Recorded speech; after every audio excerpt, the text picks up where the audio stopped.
in comparison with much of Africa, South Africa has in fact delivered many of these desired political goods and a welcome post-apartheid dividend. Over the last 20 years, you've enjoyed a steady, if low, economic growth, middle-class prosperity growing, a massive expansion of tax-financed urban housing, and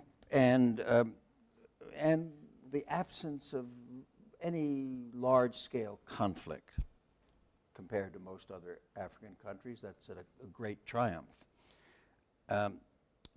And during the last 20 years, the ANC has created a social safety net which is unparalleled in sub-Saharan Africa.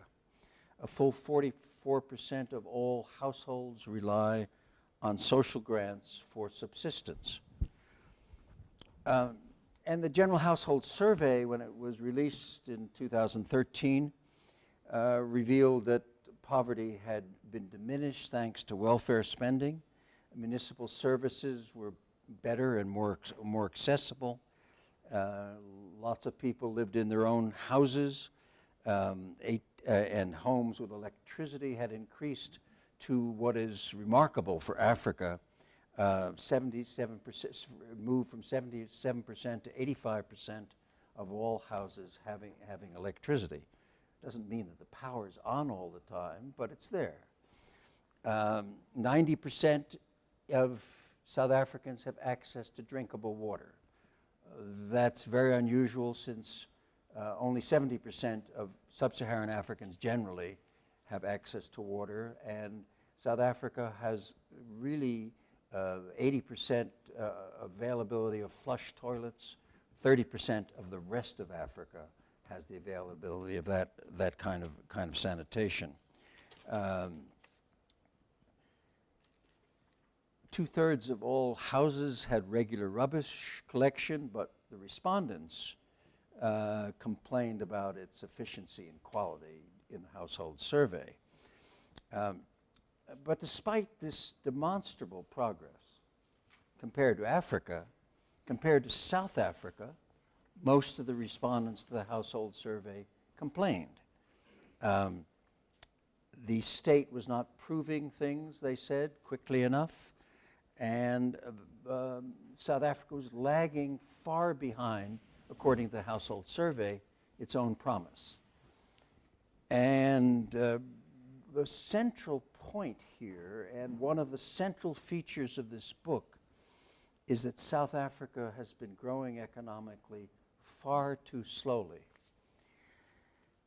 Its GDP annual growth per person and nationally lags every other country in Africa today.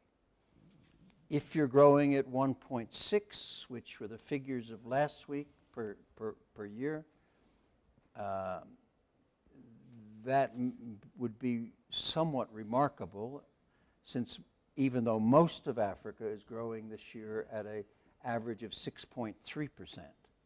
So South Africa is lagging behind Africa. It's lagging behind what this country has long needed to create sufficient jobs to deal with unemployment and deal with the population growth. There has not been substantial net new jobs created in 20 years, and probably not in 30 years. So jobs, there's a central focus of a good part of the book is about the need for employment creation and how to go about it.